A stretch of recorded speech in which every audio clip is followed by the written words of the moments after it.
This is the Accidental Safety Pro live at the 2019 National Safety Congress and Expo in beautiful San Diego. My name is Jill James, Vivid's Chief Safety Officer, and today I'm joined by Tom Andrzejewski, who is the Safety Director with Hunt Electric Corporation. Thanks, Jill. So I got past the hardest part was pronouncing my name? Yeah, your name pronunciation, and I thought I had it, but I sort of stumbled. Did I do okay? Oh, you nailed it. It was great. Andrzejewski. I got it. Now I'm going to be like saying it in my dreams, probably. Welcome to the podcast. Well, thanks. I'm so happy to have you here. As a fellow Minnesotan, thanks for coming all the way to San Diego so that you and I could talk to one another. Yeah, I don't know if we want to actually discuss how I became the Accidental Safety Pro's accidental guest. Podcast guest? I think we probably should, because this is you were like the last minute booking. Well, we were at the gate together, and I just said hi, and you said, "Hey, what are you doing at whatever MSB. whatever time it is right now?" And I said, "Well, what do you want to do?" Yeah. And here we are. Here we are. So Tom and I know one another a little bit from our shared safety histories. Our paths cross once in a while, and they crossed again this week at the airport. And so I'm like, oh, Tom, I don't have Tom's story. And so I'm so happy to have you here. So thanks for coming all the way on the plane with me to San Diego accidentally. and here we are to share a story. So, Tom, as you are familiar with the podcast, the Accidental Safety Pro is a pun to talk about how did the safety field find you, or how did you find it? So how many years have you been at this gig? I've been doing this for 36 years now, and I think particularly back then, people did find the field accidentally. Yeah. I'm really pleased that currently, there's some younger folks that work for me now that they specifically went for a degree program to qualify them to do the work. Yeah. But I'm not sure how much that existed 36 years ago. Right. So what I actually was a plant and facilities engineer. Okay. And I held that job for got a really great offer. I worked for an aerospace company down in Eden Prairie, and but a year after I joined them, I got caught up in their first layoff ever. I still like to think that was last in first out kind of a choosing. And then when I re-entered the job market, it was as a field engineer for American Mutual. And at the time, American Mutual was like the only company that wrote unsupported workers' compensation, which only means that they didn't write any other lines. Okay. Or maybe they were one of the only companies that would write work comp without anything else in Minnesota. Okay. And got some great training by a good group of guys, and I would consider one of my safety mentors Mike Hannafin. And from there, did that for a few years, and really got tired of kind of like going from doorstep to doorstep to all the customers. To the customers, just trying to tweak or push them in the right direction, and then being disappointed the next time I showed up that they really hadn't accomplished much or changed at all. Yeah. So you were doing like safety audits, and were you maybe doing training with them and like steering them in a direction like here's where your gaps are? Is that what the job was with? Well, I think the job at that time was more the eyes and ears of the underwriting department to assess the risk. Yeah. I was probably 23 or 4 at the time, so I'm not sure I was the most credible guy to come in and do training for the groups. Although, and quite frankly, I didn't do it much, but had enough of a knowledge base to assess whether they were a good risk or not. And it was a pretty heady job for a young kid, because you could make a recommendation that would either make them a non-renewal candidate, or if they were really awful, and that rarely occurred, you could actually cancel their policy. Sure. And you were impacting their premiums too, based on I suppose the assessments that you were doing. Yeah, in the long view. Yeah, for sure. So that was kind of your foray into safety, working in workers' compensation. Yeah, and it was insurance. excellent, and it was an excellent company. They did a lot of development with us, and it was the basis of all my safety knowledge. I bet you learned a lot about hazard recognition skills just having gone, like you said, so many doors that you went through, so many places that you went. Sure, you saw a lot. metal fabricating and yeah, just the variety of exposures. Mm-hmm. I mean, it's true now. I'm jumping ahead to my current position, but with a variety of clients that we have, Yeah. get exposed to a lot of different operations. Yeah. Yeah. So Yeah. so that's cool. Yeah. So after doing that for a couple of years and getting frustrated with the inability to impact much of a change, Mm-hmm. went to Red Owl Food Stores Okay. and stayed there until they were purchased by Super Value, I remember that. and then spent next segment of my career as safety director for Waldorf Corporation, which was kind of a legacy of the Horner Waldorf organization, and eventually, and they still make paper down in the Midway area of St. Paul. Wow.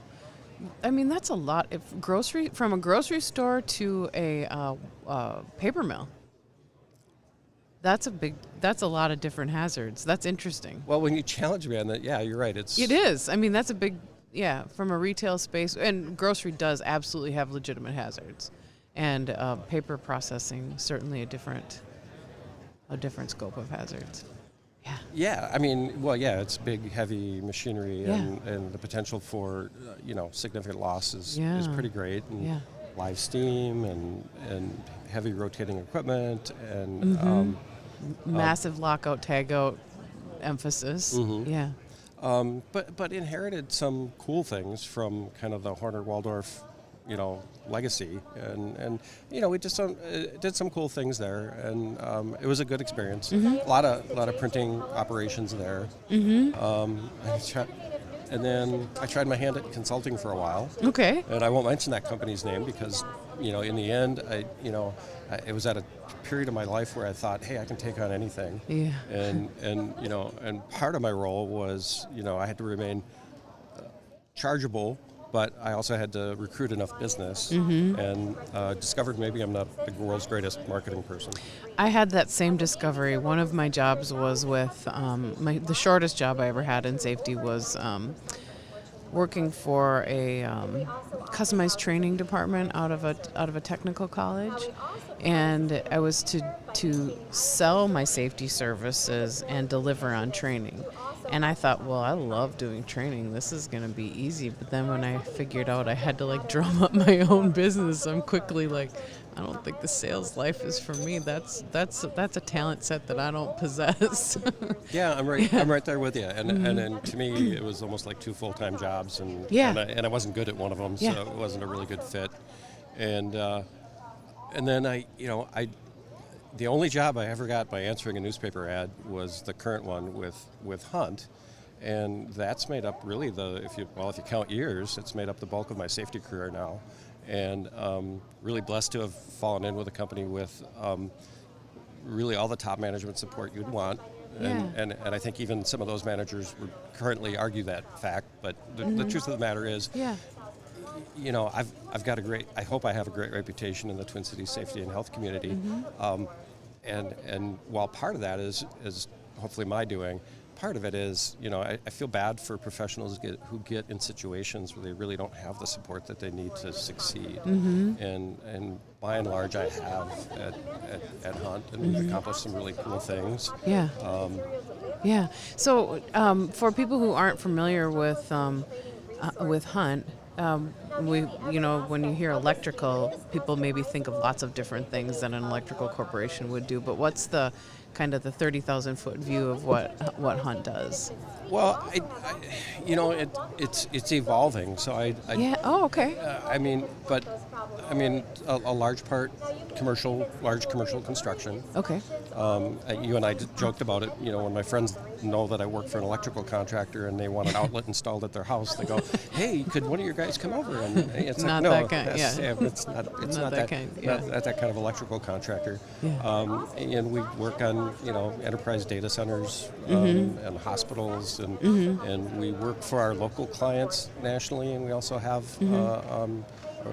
really strong group of national clients that we perform work for. So the bulk of your work is, if we're talking OSHA compliance for a second here, is it primarily construction the construction safety, or do you cross into the general industry with the work your employees do as well?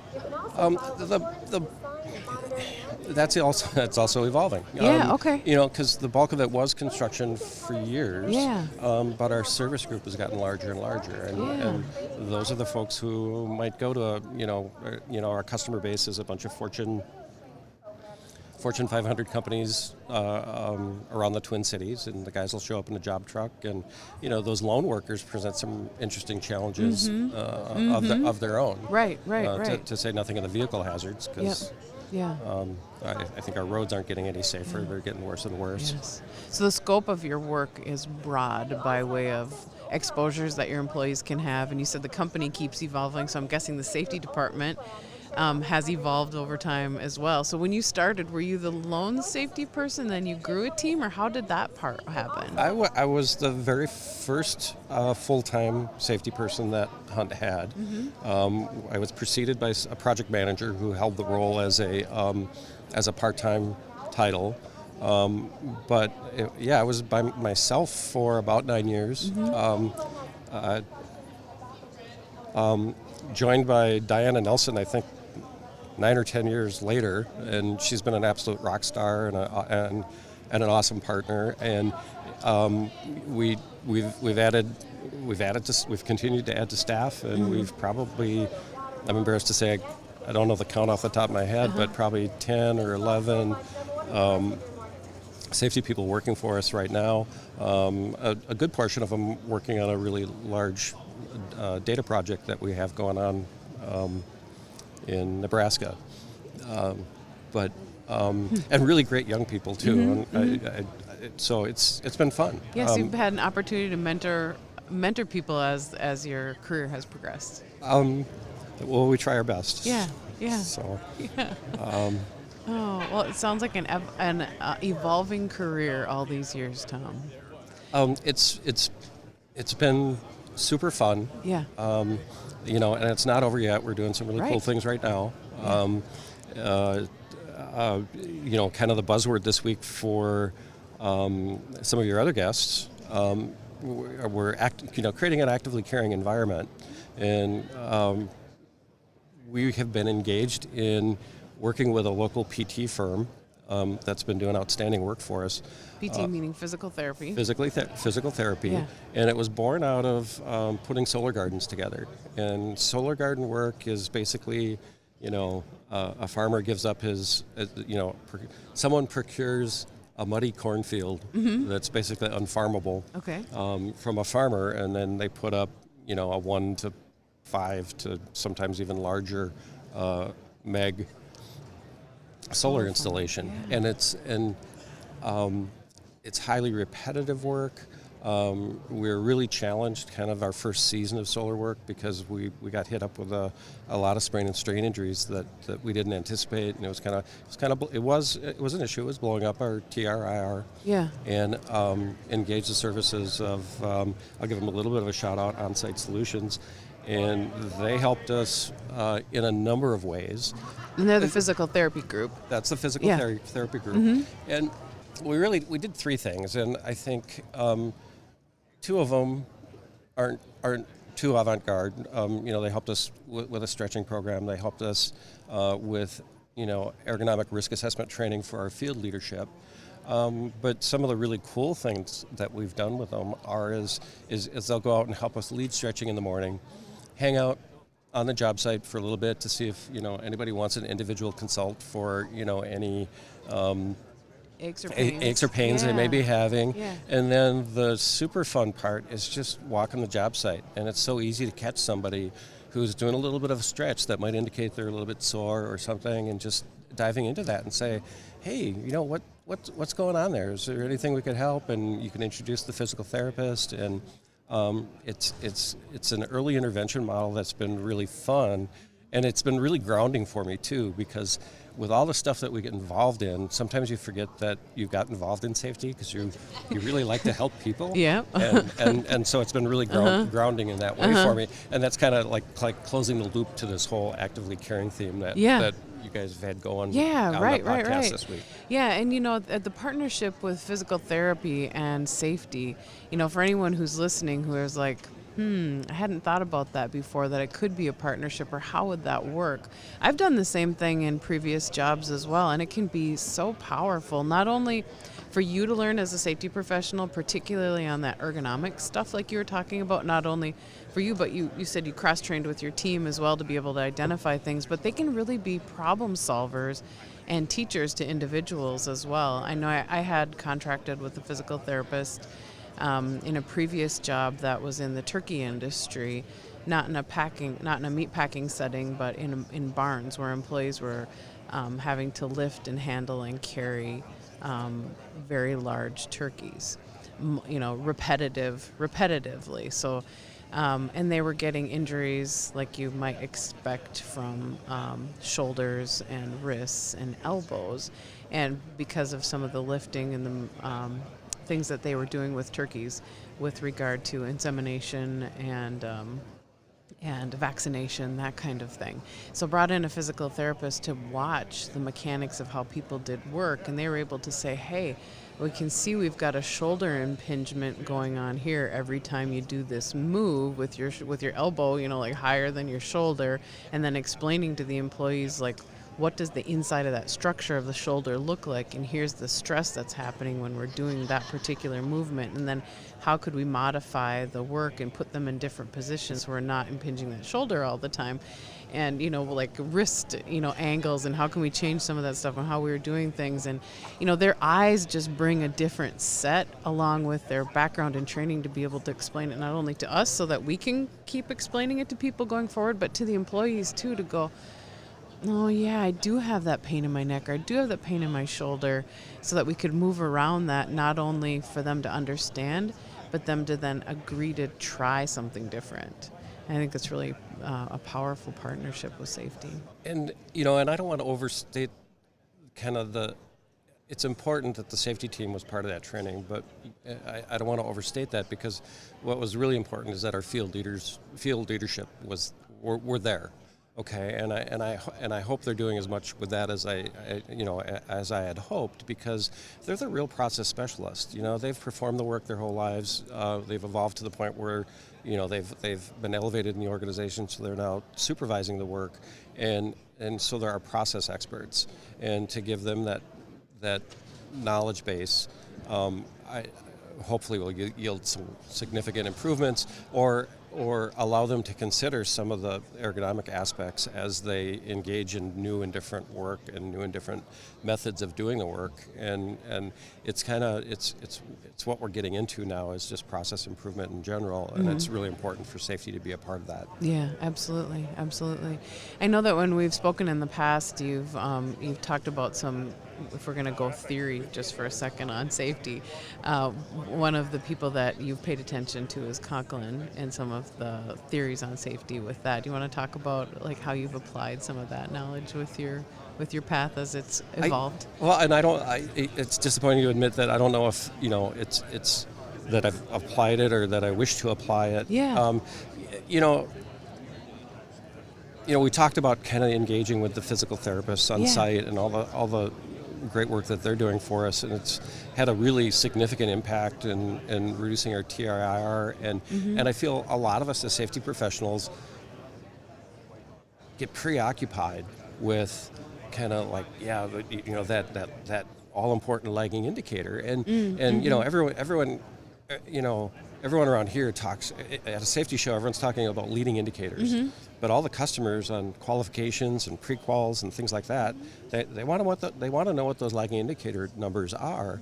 So there's a lot of I think there's a lot of pressure to reduce those numbers. Our efforts with Onsite have really helped in that regard, but the cautionary tale I have is that you can't lose sight of the serious hazards that that your company faces.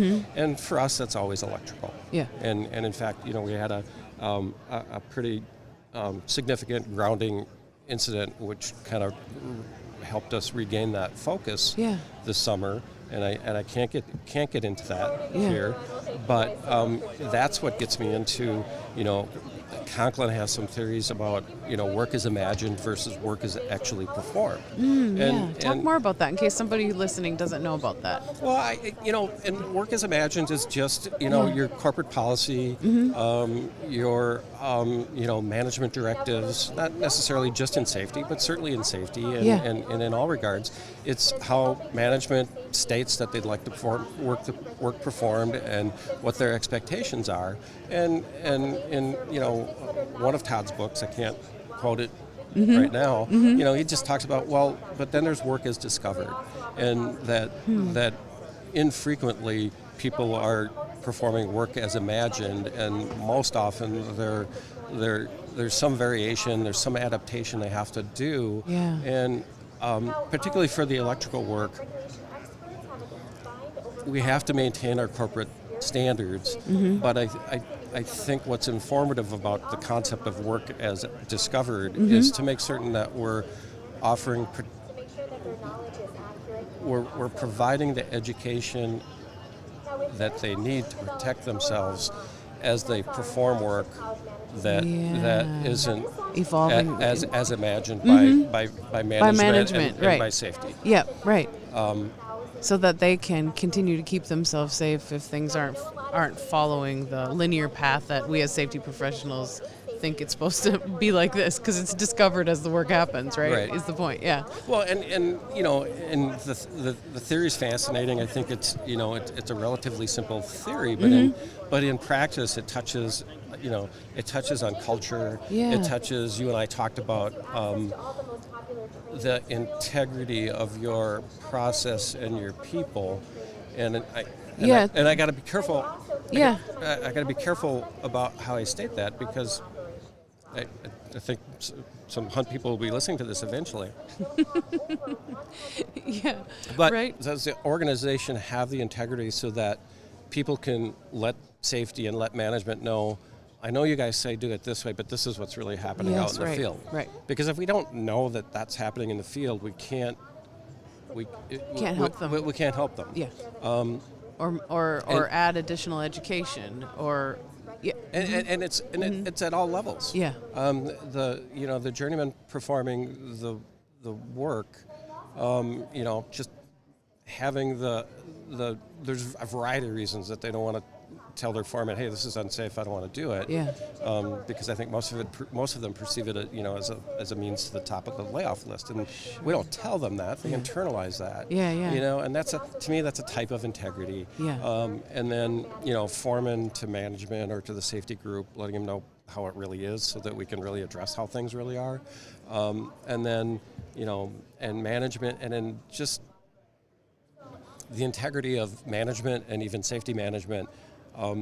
That you're not lying to yourself about how great you really are. And we've been really fortunate that we've developed a really great reputation, and I would safely say that safety's become part of Hunt's brand. Yeah.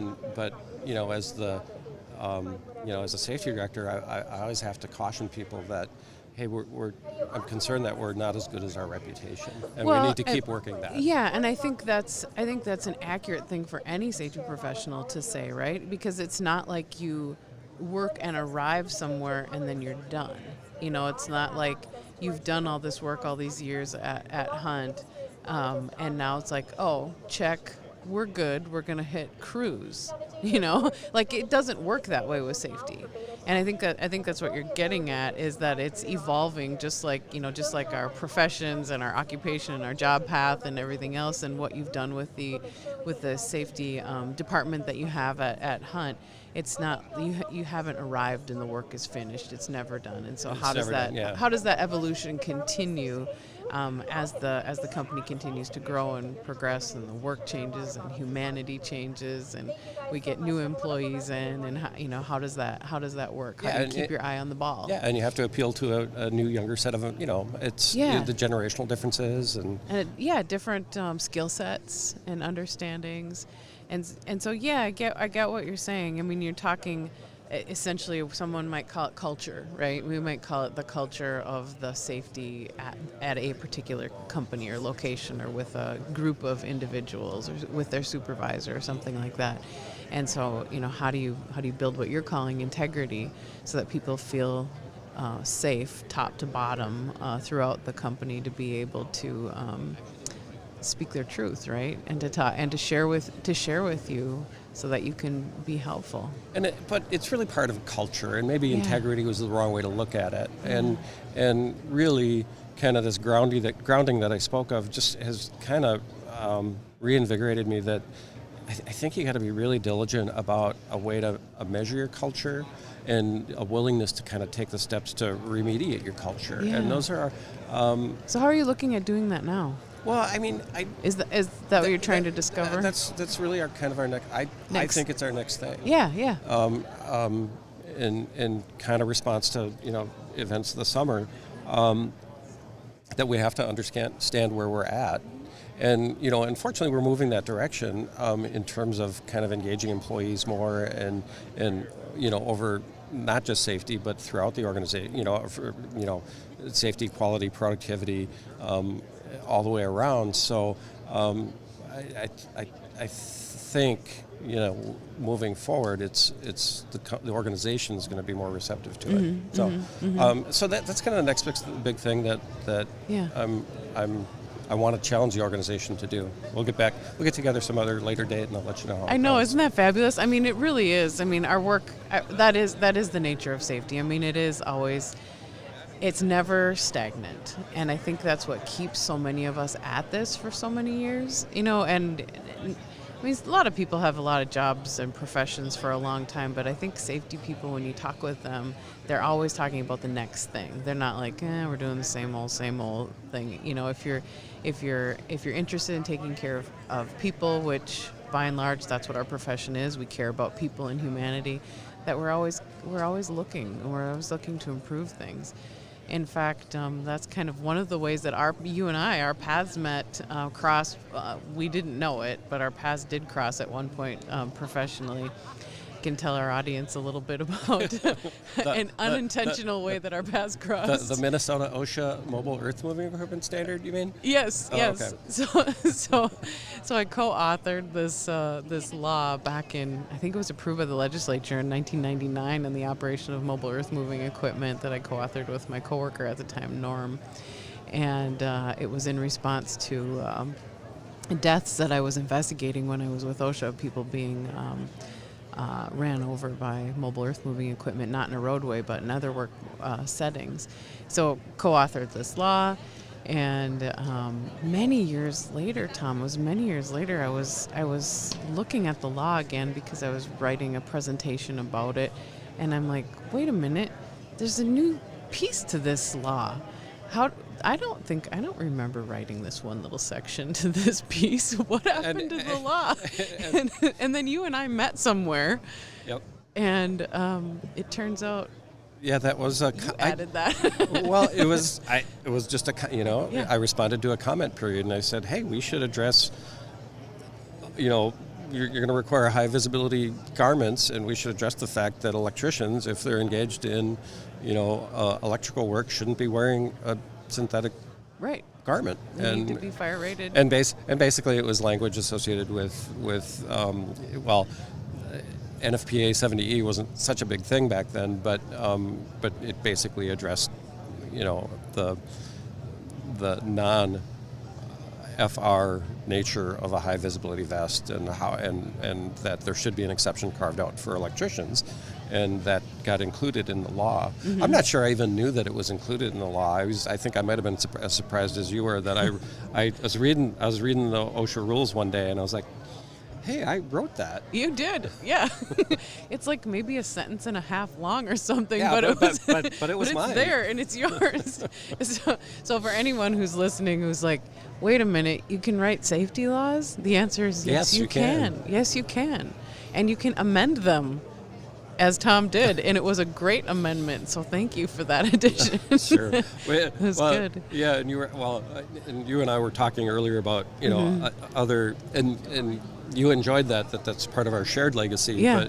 But another kind of geeky safety guy legacy that actually I'm kind of proud of. But we in fact at the end of the week we're going to be getting together with the Federated Electrical Contractor Group, and it's a group of it's basically an industry association of our own choosing Here in San Diego. And we're going to get together. We get together a couple times a year for a few days, or just to benchmark on safety. Yeah. And years ago, early in my years at Hunt, I had written this live work authorization, form, and we were just benchmarking on, hey, what do your forms look like today, and could everyone bring it? It was one of the agenda items. Hey, bring a copy of your live work authorization so that we can just see what everybody's doing with this, and how are you collecting the information you need to do the proper, risk assessment for authorized live energized work. And as they started passing, everybody started passing their forms around, and a majority of the companies had basically a variant of the form that I had written.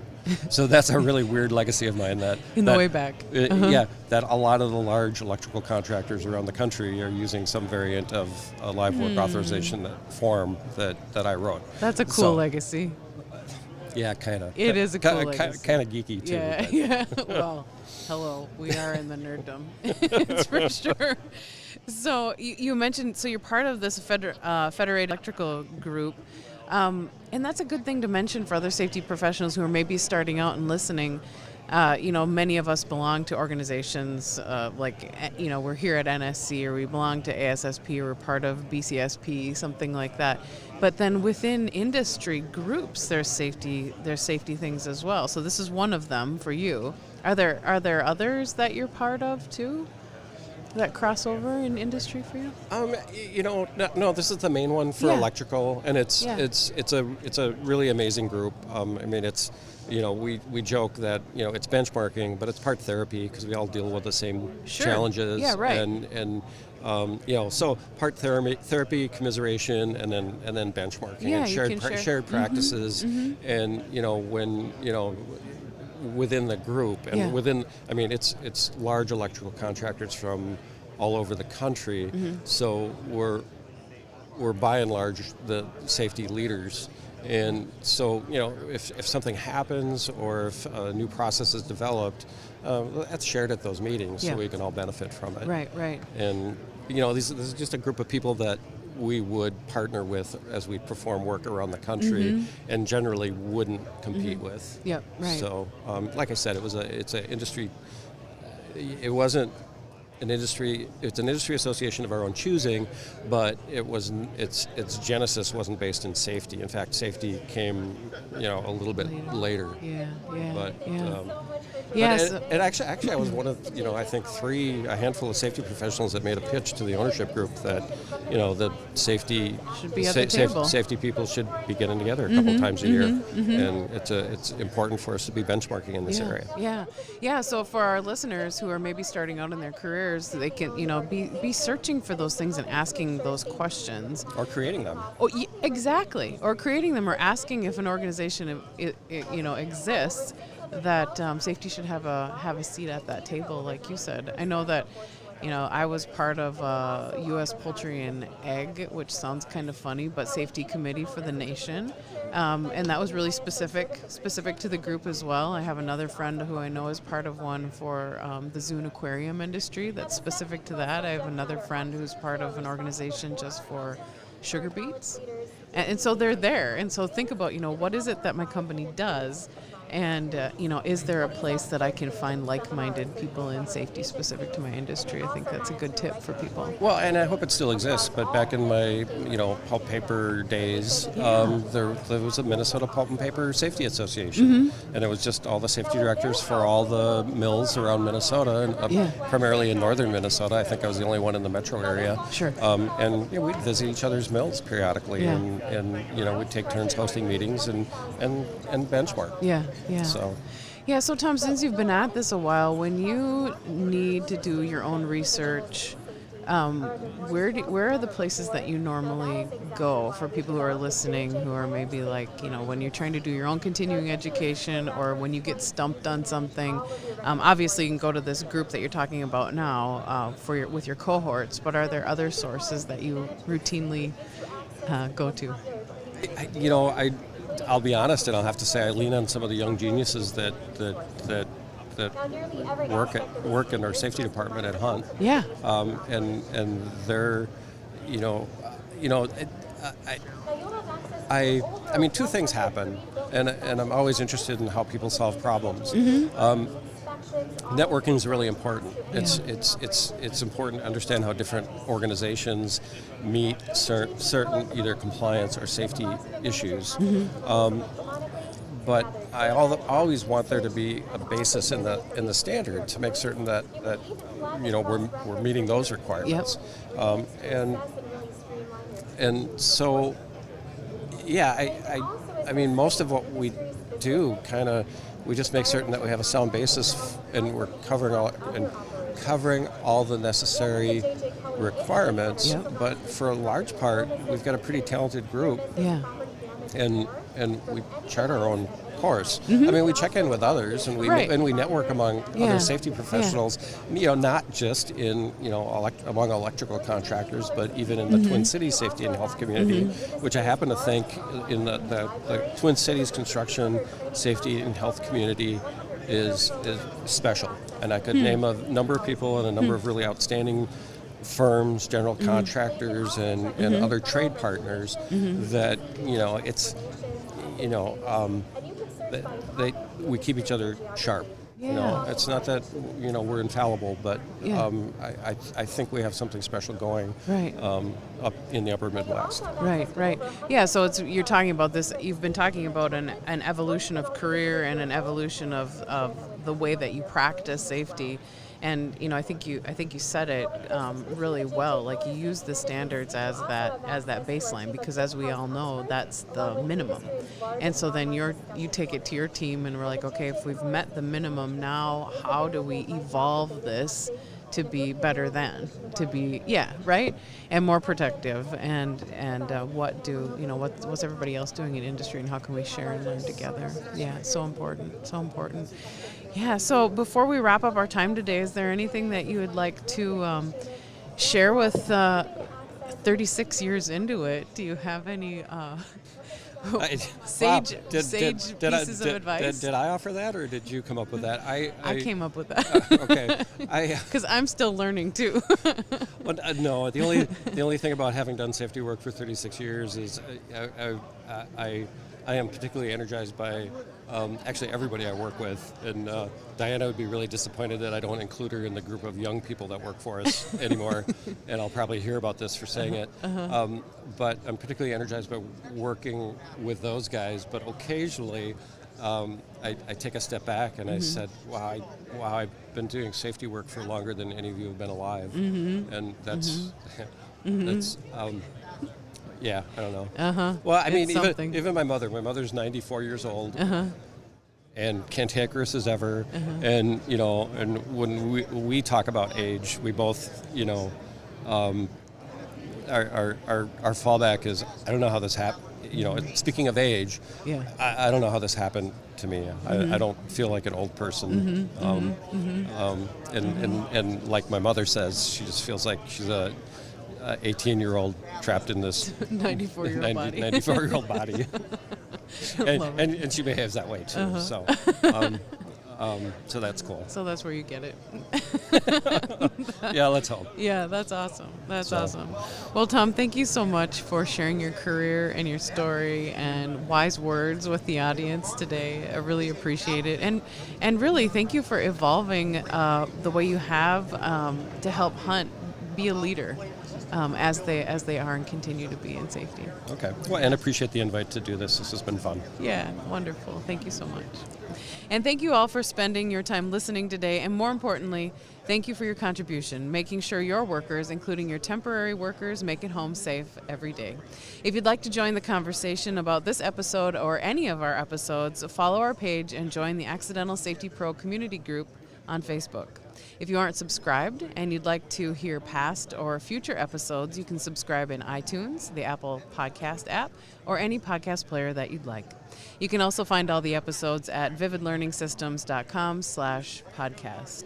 We'd love it if you could leave us a rating and review us on iTunes. It really helps connect more and more of us safety professionals to be able to share and hear one another's stories.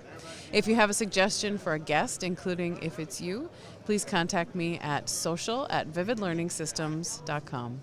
Until next time, thanks for listening.